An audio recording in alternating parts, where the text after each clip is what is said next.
After the evolution of limbs, the next major innovation in the story of vertebrates is the amniotic egg, and this establishes a group called the Amniotes. The Amniotes include Reptilia and Mammalia. So let me get over there.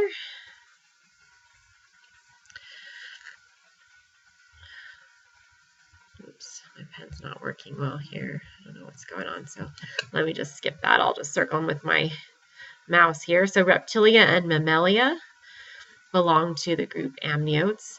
And again, the critical innovation that defines this group is the shelled egg.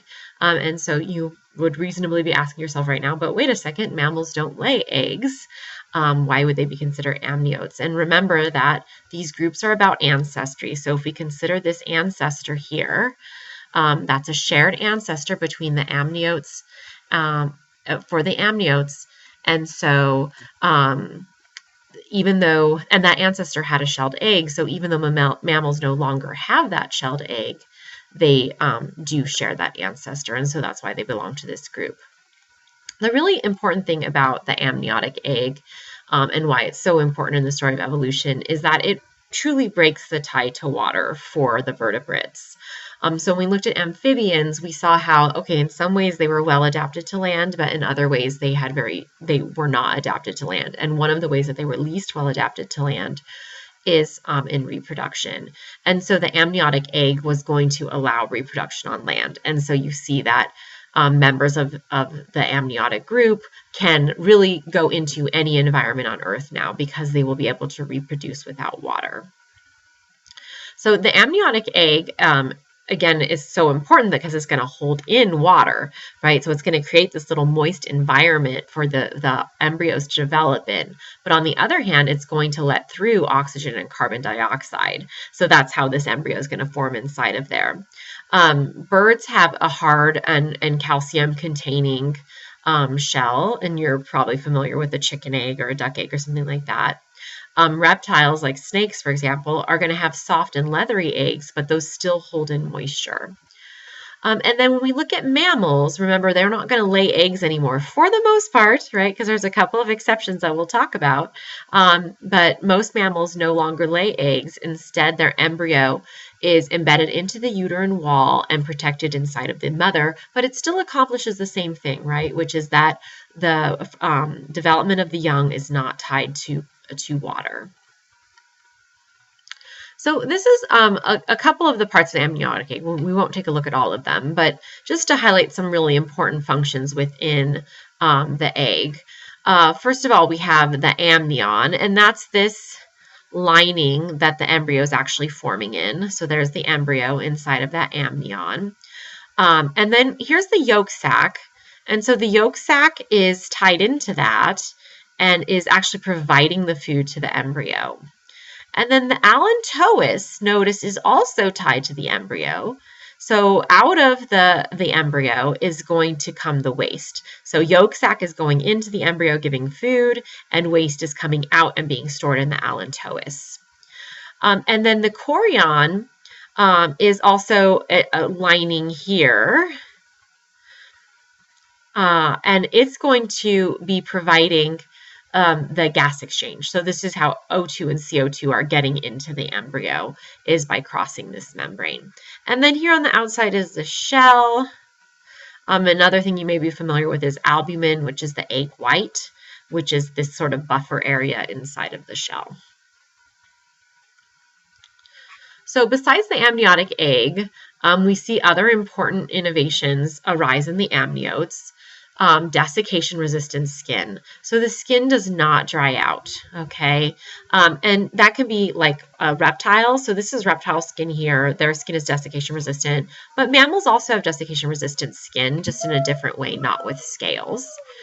Amniotes have amniotes have thoracic breathing. So remember, that means they have a muscle that pumps air into their lungs, helps their lungs inflate and deflate for more efficient absorption of oxygen. So remember that because of that more efficient absorption of oxygen, amniotes do not have to have absorption of oxygen through their skin. So that helps allow them to have desiccation-resistant skin.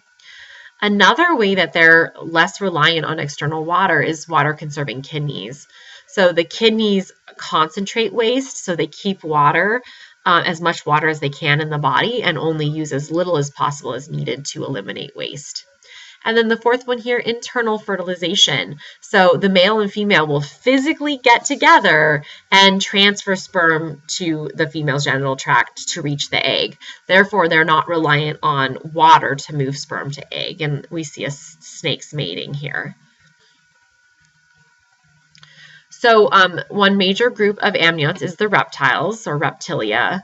And so this includes reptiles, and birds. Okay, so mammals are going to be their own separate group. Reptiles, sorry, I said that wrong. Historically, reptiles and birds were separated into two different groups. And now today, we actually class birds with reptiles. So still in everyday terms, we'll oftentimes talk about birds as opposed to reptiles because, of course, there's many differences between birds and reptiles. But what we've realized is that birds are actually share an ancestor with the other reptiles, and so they belong in the same group. Okay, so let me just repeat that one more time. We used to have, within the amniotic category, reptiles, birds, and mammals as three distinct groups. And what we've now realized is that birds are actually part of the reptile group. So when we say reptiles nowadays, we mean what you traditionally think of reptiles and birds because they share a common ancestor. Mammals are still a separate group, okay? In the reptilian category, then, we have sort of your classic reptiles like snakes and lizards, but we also have birds, and then we also have a lot of extinct groups. So the dinosaurs, for example, are extinct reptiles. Flying dinosaurs, like the pterosaurs, are also in this group. So what makes reptiles different from mammals then? They have a keratin-rich scaly skin, and this, so that was what we were seeing before. Just remember, this is the desiccation-resistant skin, but it's scaly in reptiles. And then they are ectothermic, which means that they're cold-blooded. So you're probably more familiar with that term. It means they can't regulate their own body temperature. So reptiles and all other organisms really are ectothermic, except for aves, which is the birds, and mammals, so distinguishing them from the mammals. Okay, so one group of reptiles includes the testudines. These are the turtles or tortoises and terrapins. They have a hard protective shell that the animal can actually put its head inside of for protection. It can also pull its limbs inside of it. The ribs of the turtle and other members of this group are actually fused to the shell. If you've ever seen inside of one, you'll actually see the ribs attached to it. After the animal's dead, right? The shell will still be left and you'll see the ribs in there.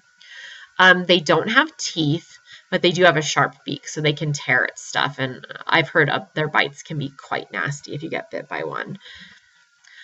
They lay their eggs on land, even the sea turtles do. And so maybe you've seen footage kind of in a lot of nature shows where sea turtles come ashore and dig a hole and lay their eggs into the sand. So this is a little bit of an interesting point because what does that suggest about sea turtle evolution? It suggests that they had a land ancestor and then they went to be living in the water. So their ancestor was full-time on land and then went to living in the ocean, but still likes to come back to land to lay its eggs. Squamata includes probably your most classic reptiles, your lizards and snakes. Most of them are carnivorous. They're known for their kinetic skull, which means their bottom jaw actually disconnects and allows them to swallow extremely large prey. So you can see this snake here is engulfing this prey animal that's actually bigger than its head. Lizards generally have limbs, while snakes do not. And so this brings up another point. If snakes are limbless, why are they considered part of the group tetrapod? Well, again, remember this means that their ancestor had legs and they are secondarily legless, kind of like the Sicilians. Crocodilia is another part of the group reptile or Reptilia. It includes crocodiles and alligators. One of the most interesting things about crocodiles and alligators is if you look at the fossil record, they're virtually unchanged for 200 million years. So they have been like the same since before the, since the time of the dinosaurs to now, which tells us that their body plan and way of life are extremely successful where they live. The other interesting thing about them is they actually have some similarities more to birds than to the other reptiles. So, for example, they have a really efficient 4-chambered heart. They have teeth in sockets, and they care for their young. So they actually have a nest, and they take care of their babies, and they're the only reptiles that do that. The only traditional reptiles that do that. And again, that's more like birds, the other reptiles. So dinosaurs are extinct reptiles. They existed on Earth for a long time, so from 215 to 65 million years ago. So they had a body plan and a way of life that were extremely successful, but they would go extinct due to the KT event. There were 2 major classes of dinosaurs, class Ornithischia and Saurischia. They're also sometimes called the bird-hipped dinosaurs and the lizard-hipped dinosaurs. One of the things that's interesting about dinosaurs is that their hips were very different than other reptiles today, or to most other reptiles today. So their legs were positioned directly under their hips rather than like a crocodile, which we can't see here. But if I think about, having my arms out like this, like my legs are right underneath my hips. And that's how dinosaurs were. If you look at a crocodile, let me move into the camera here. Its arms are separated from, it's not right underneath its joint, it's off to the side. So I would have my joints lined up with my limb, but they have it offset. So the benefit of that in dinosaurs is for movement. It just makes for more efficient movement. There's a lot of theories and competing ideas about dinosaurs. Some people think that dinosaurs may have been endothermic.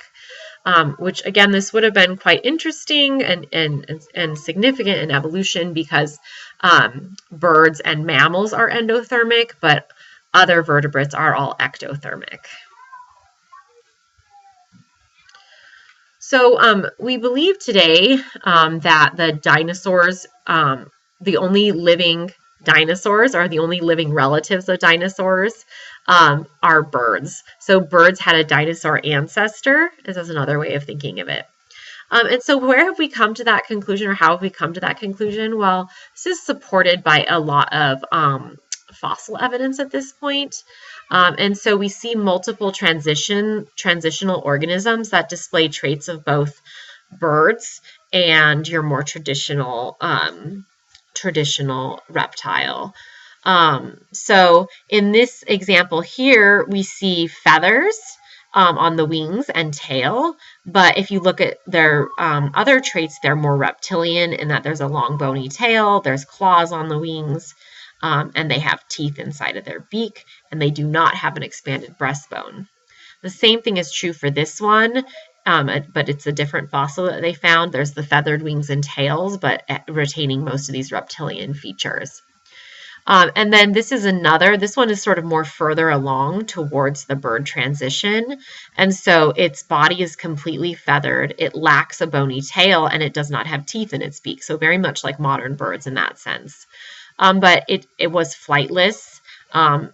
Its breastbone was not big enough to support flight, so still a small breastbone, and there was still claws on the wings.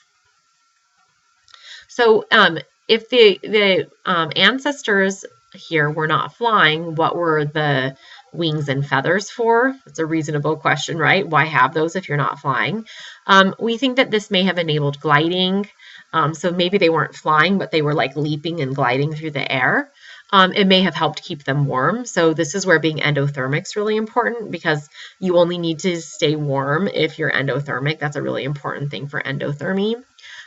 Or it may have somehow cut down on glare when hunting, so made them harder to see by their prey. So with that in mind, we'll look at aves now. So remember, these are part of the group Reptilia, but they have features unique for flight. So feathers, which when you look at the structure of feathers, they're modified scales. So that's how birds fit into this definition of reptiles having scaly skin. The modified scales keep the birds warm and help enable flight. The wing is a modified limb. So we'll look at the bone structure. A wing has the same bone structure as a limb. They have air sacs that are kind of next to their lungs. And what happens is that those air sacs actually fill and extract oxygen even when they're exhaling. So for you and me, when we inhale, that's when we're getting oxygen. And when we're exhaling, we're not getting any. And we're just relying on the oxygen that's in our blood to sustain us during the period in which we're exhaling. But birds are really metabolically active. They go through energy much more rapidly than other organisms because flight is so energy intensive. Why is flight so energy intensive? Because they're having to bear their weight off of the ground, which is pushing against gravity, basically. So that's much harder to do than just walking along the ground. And so their metabolism is very high. They can't not get oxygen while they exhale. They just wouldn't have enough energy if they were doing that. And so the air sacs help them get oxygen even while they're exhaling. So it's very efficient oxygen extraction. It's, for some reason, the name makes people think it's for buoyancy. Birds are not floating, right? This isn't helping them be lighter. This is helping them extract oxygen. To help them be lighter, though, they do have a couple of things that are happening in their body. So they have a reduction of organs. So they have like the bare minimum of organs. They have one ovary instead of two. They don't have teeth.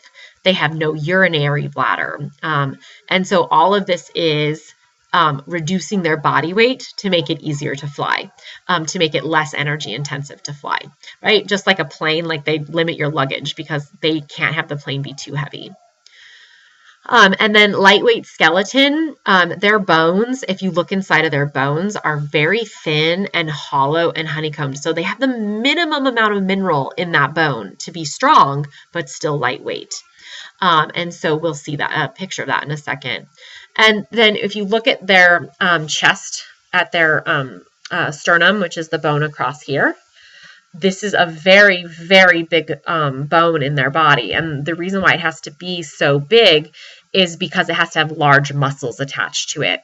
So large muscles have to attach to large bones. Their their wings have to be really, really, really strong. There's really strong muscles in those wings, again, to bear the weight of flying. And so you see an enlarged sternum. So here's the bone structure of a wing. So there's the single bone, then the two little bones, and then the finger bones. And so again, it's the same bone structure as our limbs, but modified for flight, particularly by the addition of feathers. Here's a pelican bone. So this is cut up open so that you can see how it has crisscrossing of mineral in order to give it strength, but not filled in all the way in order to keep it light. So other bird traits, they're endothermic. This is giving them increased rate of metabolism. That's why this is important for them. The warmer the temperature, the faster chemical reactions happen. You may remember that from your previous biology class. And so that's important for them to maintain that metabolism. Mammals are the other group that also has this trait, and for the same reason. We're very energy heavy, energy intensive, energy using, and so we have endothermy to help us carry out chemical reactions faster that give us energy. Birds have very good vision, acute vision. So again, think about where they live. They're flying in the sky, right? Farther from stuff than other organisms are, and so they need really good vision to see their food. Most of them are carnivores. They might eat other birds, fish, insects, all kinds of other things, though some of them are also seed eaters, as we've talked about, or eating other plant material. They take care of their eggs, so they sit on their eggs and incubate them. And then once the eggs hatch, they provide a lot of parental care for a long time, like sometimes a year. So as some of the larger birds, they're keeping their babies for a whole year, feeding them and teaching them to fly, and all kinds of different things. They also have complex courtship rituals, which that's what we see here. This is a male displaying his throat to this female. She looks a little dubious. I don't know that she's going to mate with him, but you see like elaborate songs, elaborate dances, really elaborate traits. Remember the term sexual dimorphism? We see really strong sexual dimorphism in birds. And so why would this make sense? Well, it probably ties back to this high parental care of the young.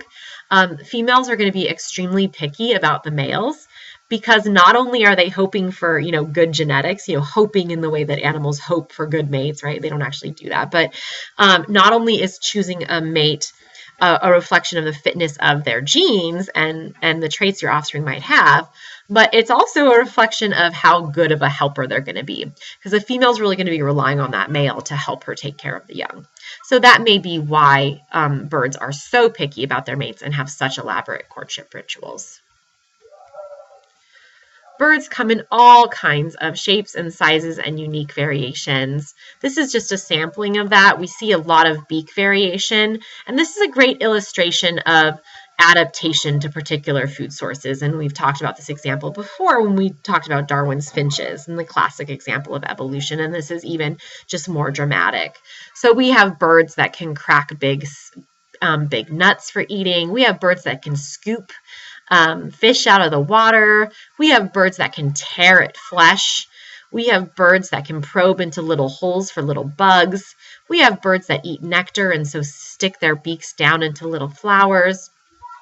And we have birds that can actually just pick up water and actually drain out for food that they want. So a lot of different adaptations in this structure for unique food sources.